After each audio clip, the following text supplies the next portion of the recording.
네, 안녕하십니까. 저는 카기레그리 퓨리나에서 양돈 연구기술을 담당하고 있는 주원석입니다. 황금 같은 금요일 저녁 시간을 저희와 함께 해주셔서 깊은 감사드립니다. 이번 세 번째 시간은 불황을 이겨내는 사료 영양 솔루션이라는 주제로 여러분께 말씀을 올리려고 합니다. 과학적으로 돼지는 웃음을 지을 수 있다는 것이 안면인식 기술을 통해 밝혀져 왔습니다. 지금 이 발표에 함께 해주시는 여러분들 얼굴에도 환한 미소만 가득하시길 바라마지 않습니다만 실제 현실은 그렇지가 않은 것 같습니다. 다양한 악재 속에 어두컴컴한 터널 속에 갇혀 계신 기분일 테니까요. 대박의 기운이 서려 있는 환한 출구가 생각보다 가까이에 있을지도 모릅니다. 그리고 오늘 저희가 마련한 이 시간이 좀 더 안전하고 효율적으로 그 출구를 찾는데 조금이라도 도움이 되었으면 하는 바람입니다. 저는 사료 효율 관련해서 영양 생리부터 사료 가공까지 6개 분야에 걸쳐 말씀을 올리려 합니다. 먼저 발표에 앞서 사료 영양 솔루션이 어떻게 농장에 도움을 드릴 수 있는지에 대한 대부분의 근본적인 힘은 사료 효율 개선에 존재합니다. 그리고 본 발표에 사용되는 모든 용어는 여러분께서 친숙하신 FCR에 근거하여 작성되었으며 모든 수치화된 데이터 역시 FCR을 의미합니다. 상대적으로 연비가 좋은 하이브리드 자동차의 연료 효율은 약 30%입니다. 그러면 우리가 가축으로 사육하고 있는 동물들의 연료 효율은 얼마나 될까요? 화면에 보시다시피 중대형 가축 중 돼지는 가장 사료를 효율적으로 이용해서 인간에게 많은 축산물을 전달해주는 고마운 동물입니다. 이러한 돼지의 사료 효율, 즉 내 체중 1kg를 증체시키기 위해서 먹어야 하는 사료량은 약 3kg. 이를 연료 효율처럼 수치화해보면 30% 정도의 효율을 가지고 있습니다. 너무나 고맙지만 조금 더 좋게 만들 가능성은 없지 않을까 하는 아쉬움도 존재하게 됩니다. 잠깐 여러분의 의견을 구하고 싶습니다. 내 농장의 사료 효율에 대해서 한번 생각해 보시고 나는 얼마나 알고 있는지에 대해 간단하게 본 설문조사에 응해 주시면 정말 감사하겠습니다. 먼저 영양생리 파트입니다. 제일 먼저 다루고 싶은 주제는 근육과 지방의 차이입니다. 근육, 즉 살코기는 단백질이 22%, 나머지 부분은 다 물로 이루어져 있습니다. 반면에 지방 조직은 고작 10%만 물로 되어 있고 나머지 90%가 실제 지방 조직입니다. 이 90%나 되는 지방 조직 1g을 축적하기 위해서 투자되어야 하는 에너지와 영양소는 심지어 단백질 1g에 비해 훨씬 많습니다. 이를 간략하게 다시 한번 설명해 드리면 사료 1kg을 섭취한 돼지는 이론적으로 근육을 1.3kg 만들 수 있습니다. 반면 이를 지방 조직으로 만들려면 0.25kg밖에 만들지 못합니다. 사료 효율 측면에서 근육을 잘 만든다는 것은 지방 조직에 비해 4배 이상의 가치를 지닌 것입니다. 간단한 증거를 함께 살펴보시겠습니다. 왼쪽 표에서와 같이 근육 성장이 약 10% 정도 잘 되는 돼지를 가지고 계시다면 일당 증체량과 체지방 축적량이 상대적으로 차이가 나게 되고 사료 효율 역시 5에서 6% 좋은 효과를 기대하실 수 있습니다. 동일한 원리로 출하 체중이 증가하게 되면 체내 지방 축적 비율이 높아지면서 비효율적인 성장을 하게 됩니다. 이에 따라 사료 효율 역시 출하 체중 증가와 함께 악화되기 마련입니다. 생리적인 힘, 또 유전자가 가진 힘이 워낙 막강하지만 이를 올바르게 성장하고 효율적으로 관리하기 위한 사료 영양의 공급도 중요하며 사료회사는 이를 의무라고 생각하고 있습니다. 사료 내 에너지 농도를 높이면 어떻게 될까요? 지금 보시는 표에서처럼 순차적으로 1kg 안에 들어가는 사료 내 에너지를 농축시킬수록 사료 효율 역시 개선될 가능성이 증가합니다. 중요한 것은 현명한 돼지는 입안으로 들어오는 에너지 총량을 조절하는 경향이 있기 때문에 1kg 안에 에너지가 농도가 높아질수록 사료 섭취량을 줄이려는 경향이 함께 나타납니다. 따라서 에너지 농도를 높일 때 다른 필수 영양소의 농도도 함께 높여줘야만 기대하는 사료 효율 개선 효과를 충분히 누리실 수 있습니다. 에너지뿐만 아니라 아미노산의 증량만으로도 성장을 개선시킬 수 있습니다. 하지만 최근에는 필수 아미노산 중에 특정 비율을 고려해서 내가 원하는 목표, 즉 나는 성장을 최우선시할래 아니면 사료 효율을 제일 좋게 만들래 라는 목표에 맞추어 필수 아미노산을 조절하는 설계 기법이 이미 개발 산업 현장에 적용되어 오고 있습니다. 원자재의 가격이 폭등해 있는 요새 같은 시기에 안타깝게도 우리는 사료 안에 섬유소의 양과 종류를 주목할 수밖에 없습니다. 보시는 그래프는 극단적이긴 하지만 DGS라는 주정박이 30%까지 사용되었을 때 사료 효율이 어떻게 변하는지를 보여주고 있습니다. 출하 체중에 해당하는 생체중 기준 회색 그래프와 도체중에 해당하는 빨간색 그래프 모두 다 사료 내 섬유소 함량이 너무 많아질 경우 사료 효율이 감소할 수 있음을 나타내고 있습니다. 에너지, 아미노산, 사료 내 영양소를 논하기 전에 올바른 수질의 물을 충분히 먹을 수 있는 환경을 구축하는 것이 보다 더 우선시 되어야 할 것입니다. 사료 원료는 생육 환경, 또 수확하는 시기와 방법, 이 원료를 운반하고 보관하고 가공하고 생산하는 이 모종 공정에 의해서 다양한 변이 요인에 노출되기 마련입니다. 변이가 심한 이 원료를 이용해서 돼지 입 앞에 균일한 품질의 영양소를 갖다 놓기 위해서는 상상하는 것 이상으로 많은 사료 원료 샘플을 분석하고 그 데이터에 기반한 올바른 원료 평가가 필요합니다. 유전 육종 파트입니다. 그간의 유전 육종은 이렇게 변해왔습니다. 살코기를 보다 많이 그리고 빨리 축적할 수 있는 쪽으로요. 그렇다 보니까 과거에 비해 30kg에서 100kg까지 육성시키는데 필요했던 사료량이 266kg에서 고작 162kg로 줄어들었습니다. 살코기의 축적이 그만큼 중요한 것입니다. 이와 함께 더불어 사료 효율의 비약적인 발전 또한 이루어져 왔습니다. 하지만 안타깝게도 국내 양돈 현장에는 아직 다양한 유전력이 존재합니다. 오른쪽 그래프를 함께 보시겠습니다. 빨간색 바는 상대적으로 살코기를 적게 쌓을 수밖에 없는 돼지의 유전력입니다. 이런 돼지에게는 안타깝게도 내가 아무리 좋은 사료를 많이 주더라도 특정 지점에 도달하면 살코기의 축적이 정체되고 남는 부분이 지방이라는 비효율적인 축적 부분으로 돌아서게 됩니다. 성별도 역시 사료 효율과 깊은 연관을 맺고 있습니다. 왼쪽 그래프의 빨간 점은 거세돈을 의미하고 초록색 점은 암컷을 의미합니다. 이미 잘 아시다시피 거세돈은 체지방의 축적률이 높아 등지방이 두껍고 페널티를 받을 확률이 높은 성별입니다. 체지방 축적이 높은 거세돈은 따라서 다른 성별에 비해 사료 효율이 좋지 않게 됩니다. 농장 전체의 사료 효율은 다음과 같은 요인에 의해 영향받기가 쉽습니다. 바로 번식 성적입니다. 모돈 두당 연간 생산해내는 이유자돈의 숫자를 의미하는 PSY가 25도에서 30도로 개선될수록 이유자돈 한 마리를 만들기 위해 투자해야 될 모돈 사료량이 17%나 감소합니다. 농장 전체 사료를 위해 번식 성적 개선은 필수적이라고 할 수 있습니다. 다음으로 다루고 싶은 주제는 돼지가 얼마나 편안하게 생활할 수 있는지 충분한 공간이 주어졌는지에 대한 부분입니다. 체중 18에서 36kg, 36kg에서 55kg, 55kg에서 127kg, 전삭 사육 구간 공이 밀사가 이루어지는 순간 돼지는 못 먹고 못 크게 됩니다. 문제는 성장에 대한 이슈 이면에 보다 큰 폭으로 사료 효율 감소가 일어나고 있다는 것입니다. 밀사는 정말 백해무익하다고 생각합니다. 돈사 온도는 어떤 영향을 미칠까요? 일반적으로 적정 온도보다 돈사 온도가 1도 낮아질수록 비육도는 5kg 이상의 사료를 더 먹고 출하돼야 됩니다. 추우니까 더 먹고 사료율이 조금 낮아지는 건 상식적으로 이해가 됩니다. 하지만 문제는 여름에 존재합니다. 특히 더울 때 체중이 큰 돼지일수록 더위 스트레스에 쉽게 노출이 되고 영향을 받습니다. 헐떡거림으로 인한 생존을 위한 에너지 소모가 더욱 극심해지는 것이죠. 따라서 여름철 크지도 않는데 사료 효율은 오히려 겨울철보다 악화가 됩니다. 여름의 또 다른 문제는 사료 효율 악화뿐만이 아닙니다.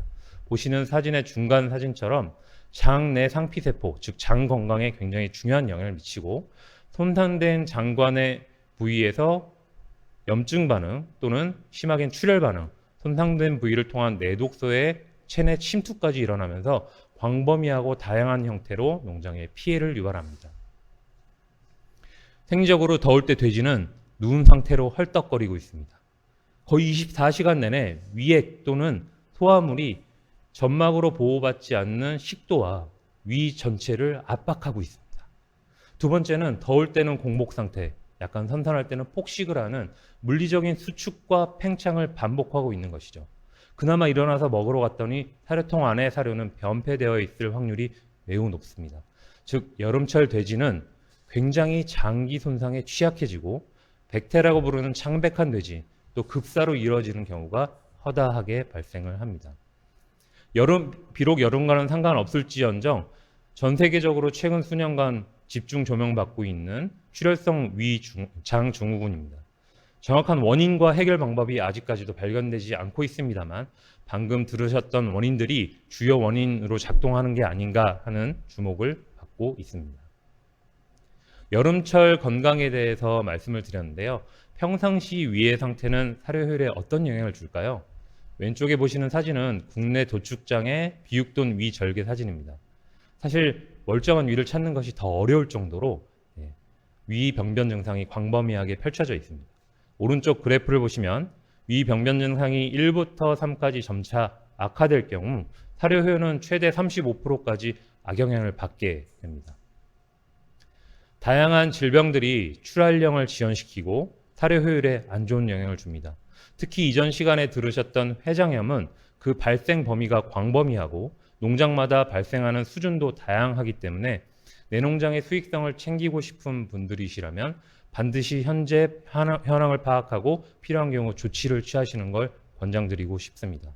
제가 질병 파트를 굳이 다룬 이유는 비싼 사료를 먹고 출하량에 다가가서 죽는 커다란 폐사는 적은 체중의 폐사에 비해 사료 효율에 극심한 악영향을 미치기 때문입니다. 액상급여 시스템은 북미 대륙과 유럽 지역을 중심으로 널리 퍼져 있습니다. 본래 취지는 초기 투자 비용은 비싸지만 저렴한 부산물을 사료 원료로 사용함으로 인해서 장기간에 걸쳐 농장의 수익성을 도모한다입니다. 액상급여 시스템 설치만으로도 어떤 이득을 보실 수도 있겠지만 아마 다음의 조건이 충족된다면 보다 확실한 사료 효율 개선의 효과를 얻으시리라 믿습니다. 먼저 올바른 사료가 액상 시스템에 공급이 되느냐입니다. 두 번째는 액상 시스템이 위생적으로 잘 관리되느냐이고요. 세 번째는 충분한 급이 공간이 주어졌느냐일 것입니다. 네 번째는 가장 중요한 신선한 물의 공급입니다. 액상 시스템 관련 올바른 사료의 공급이 중요하다는 말씀을 드렸는데요. 사료 가공 자체만으로도 농장에 계신 분들께 또 우리 돼지들에게 사료 효율 개선이라는 장점을 안겨드릴 수는 없을까요? 먼저 갓난돼지 부분과 갓난돼지 이외 사육 부분으로 사육 파트로 나누어서 설명을 드리고자 합니다. 갓난돼지의 위는 생각했던 것보다 매우 작습니다. 그 위에 고농도의 에너지를 공급하기 위해서 사료회사는 지방이란 소스에 투자할 수밖에 없습니다. 나는 좋은 의도로 사용한 이 지방이 안타깝게도 갓난돼지에는 좋지 않은 영향을 줄 가능성이 있습니다. 왜냐하면 모유에 비해 소화율이 절반밖에 되지 않으며 장내로 들어가 물과 섞여 있는 지방은 이런 신호를 끊임없이 보내기 때문입니다. 넌 느끼하고 배불러. 그러니까 그만 먹고 소화도 좀 천천히 해야 돼. 라는 신호를요. 따라서 물리적인 가공만으로도 소화물 내 지방을 균질화시키고 지방뿐만 아니라 아미노산의 소화율을 극대화시킬 수 있는 방법이 개발되었고 이미 제품에 적용되어 있기도 합니다. 이제 갓난돼지 영역을 떠나서 다른 사육 구간으로 한번 넘어가 보겠습니다. 여러분들 이미 일반 펠렛 사료, 가공 사료의 장점은 잘 아시리라 믿습니다. 소화율을 개선시키기 때문에 보다 적은 사료로 돼지를 잘 키울 수 있고 분변량도 적어지기 때문에 결론적으로는 농장 수익이 증가하죠. 하지만 왜 안 쓰실까요? 조금의 아쉬움이 남아 있었을 겁니다. 최근에는 EPP라는 가공 공법이 새로 개발되어 적용되어 있으며 일반적인 펠렛 사료에 비해 소화율 자체가 높습니다. 실제로 농장에 들어가서 분변 사진을 찍어봤습니다. 왼쪽은 가루 사료, 오른쪽은 EPP 가공한 사료인데요. 육안으로 보기에도 소화가 안 된 미소화 옥수수 알갱이가 획기적으로 사라진 모습을 확인할 수 있었습니다.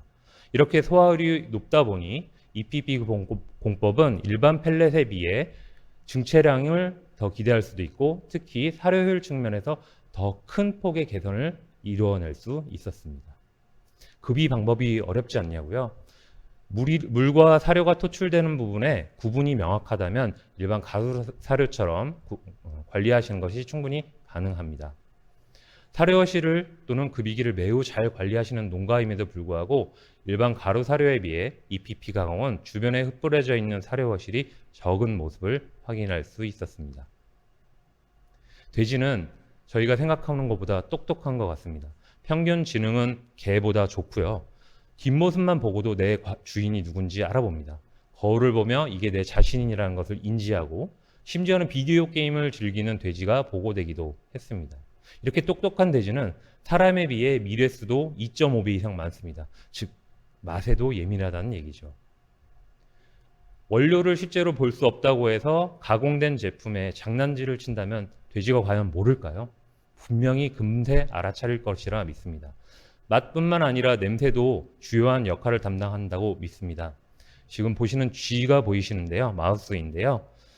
여러분들 맛있는 빵집에 방문했는데 이제 막 가꾸어진 빵이 나와서 냄새를 솔솔 풍기고 있다는 상상을 한 번만 해주십시오. 이렇게 맛있는 냄새를 맡은 사료에서 사료를 먹은 마우스와 냄새를 못 맡게 한 상태에서 사료를 먹은 마우스의 이 체형 차이와 성장 차이를 눈으로 한번 보십시오. 같은 양의 사료를 먹었음에도 불구하고 성장률과 체조성이 달라지게 됩니다. 여러 가지 장점이 있음에도 불구하고 분명한 단점 또한 존재합니다. 펠렛 사료, 고운 가루는 위병변 증상을 악화시킬 수 있습니다. 위내에 헬리코박터 파이로리균의 증식을 촉진할 수 있는 것은 사실입니다. 하지만 가공 사료 내에 일정한 양의 굵은 입자를 넣는다면 어떻게 될까요? 고운 가루나 일반 펠렛을 급여했을 때보다 위병변 지수를 완화시킬 수 있습니다. 물리적인 방법 이외에도 항염증 성분을 지닌 약용식물을 이용하여 또 추가적인 도움을 드릴 수도 있습니다. 위병변 증상에 대한 완화 이상으로 또 다른 하나의 장점은 호흡기 건강입니다. 왼쪽과 오른쪽 동영상을 차례로 살펴봐 주시면 좋을 것 같습니다. 왼쪽은 일반적인 가루 사료, 오른쪽은 EPP 가공이 된 사료가 급여되고 있는 돈사며 돈사의 구조와 들어가 있는 돼지의 일령은 거의 동일합니다. 눈으로도 분진의 날림이 차이가 나는 것을 확실히 보실 수 있을 거라 생각합니다. 유기물인 분진이 호흡기로 바로 들어오는 것은 호흡기 건강에 치명타입니다. 이 외에도 두 번의 가공을 통하기 때문에 사료 내 위생도를 극단적으로 끌어올릴 수 있습니다. 단점은 최소화하고 가공 사료가 가지는 장점을 극대화하기 위한 방법들이 개발되고 있습니다. 기존의 가공 사료에 대한 인식을 잠시 접어두시고 조금 더 열린 마음으로 바라봐 주시면 여러분 농장에 큰 도움이 되리라 믿습니다. 여러 가지 내용을 오늘 함께 보셨는데요. 크게 다음과 같이 요약할 수 있을 것 같습니다. 사료 효율을 위해서는 근육의 축적이 매우 중요합니다. 그리고 그 근육의 축적을 위한 사료회사의 역할도 굉장히 중요하다고 생각을 합니다. 만약에 내가 가진 품종에 조금 아쉬움이 있으시다면 웅돌이나 정액을 바꾸시는 것만으로도 이미 50%의 성공을 이루신 겁니다. 온도, 특히 여름철의 피해에 대해서 말씀드렸습니다. 특히 회장염 같은 경우에는 꼭 현황을 파악하고 대응하시는 것을 권장드립니다. 사료급이기의 관리와 토축열 조절은 단순 사료 허실을 줄이는 것 이상의 장 건강과 맞닿아 있는 중요한 의미를 가진 활동입니다.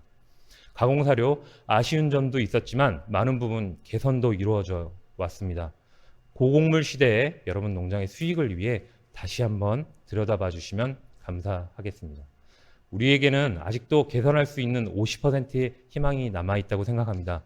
포기하지 마시고 끝까지 출구를 향해 걸어 나가신다면 대박의 행운이 기다리고 있을 거라 확신합니다. 오늘 시간을 함께 해주셔서 감사드리며 설문조사 결과를 함께 살펴보시겠습니다. 와, 역시 수준 높은 분들이 많이 계신 것 같습니다. 40%에 달하는 청중분들께서 전체 사육 구간의 사료 효율을 알고 관리하고 계십니다. 물론 잘 모르신다는 분도 계시고 솔직하게 말씀해 주신 분들도 많네요. 설문조사 진심으로 감사드립니다. 하지만 내 농장의 사료 효율을 수치화한 채로 알고 계시던 혹은 관심이 없어서 모르고 계셨던 상관없습니다. 오늘 발표 자료 중에 내 농장에 실천해 볼 수 있는 한 가지만 가져가셔서 실제 적용해 보신다면 충분히 개선 효과를 누리실 수 있을 테니까요. 화면 오른쪽 채팅창에 여러분들께 선물을 드리기 위해 굉장히 쉬운 퀴즈가 나가 있습니다. 귀찮더라도 꼭 푸셔서 선물 받아 가셨으면 좋겠습니다. 감사합니다.